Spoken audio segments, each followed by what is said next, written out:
एक समय की बात है। एक राज्य में एक राजा का शासन था। हर सप्ताह पूरी शानो शौकत से नगर में उसका जुलूस निकला करता था, जहाँ प्रजा उसके दर्शन किया करती थी।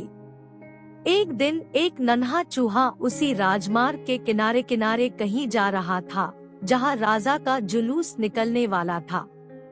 वह चूहा था तो छोटा सा, मगर उसका घमंड बहुत बड़ा था और वह खुद को सर्वश्रेष्ठ और महान समझता था। कुछ देर बाद राजमार्ग से राजा का भव्य जुलूस निकला, जिसे देखने लोगों की भीड़ लगने लगी। राजा अपने पूरे दलबल के साथ था। उसके सैनिक उसे घेरे हुए थे। कई मंत्री और अनुचर उसके पीछे थे। वह एक विशाल शाही हाथी पर सवार था। हाथी शाही था, इसलिए उसे भव्यता से सजाया गया था और उसकी शान भी देखते बनते थी। जुलूस में हाथी के साथ एक शाही बिल्ली और एक कुत्ता भी थे।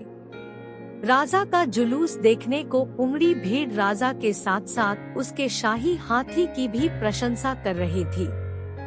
यह सुनकर घमंडी चूहे को बहुत बुरा लगा। वह हाथी को गौर से देखने लगा, फिर सोचने लगा, इसमें ऐसी क्या खास बात है जो मुझ में नहीं। मैं भी उस जैसा ही हूँ। मेरे पास भी 2 आँखें, 2 कान, 1 नाक और 4 पैर हैं।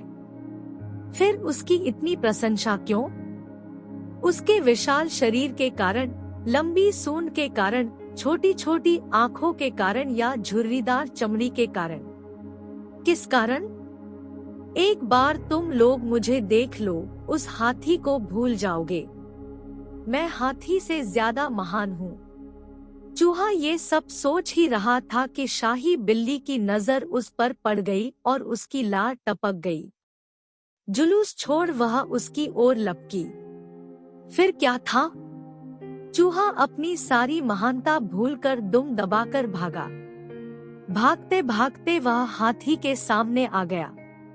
आगे बढ़ते हाथी ने उस पिद्दी से चूहे को देखा तक नहीं और अपना विशाल पैर उठा लिया।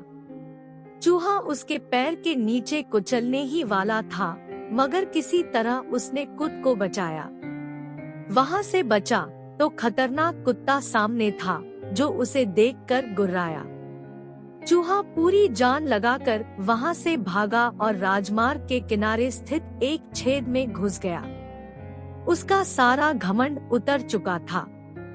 उसे समझ आ चुका था कि वह इतना भी श्रेष्ठ और महान नहीं। इस कहानी से हमें यह सीख मिलती है कि किसी से मात्र रूप रंग की समानता हमें महान नहीं बनाती। महान हमारे गुण और कार्य बनाते हैं।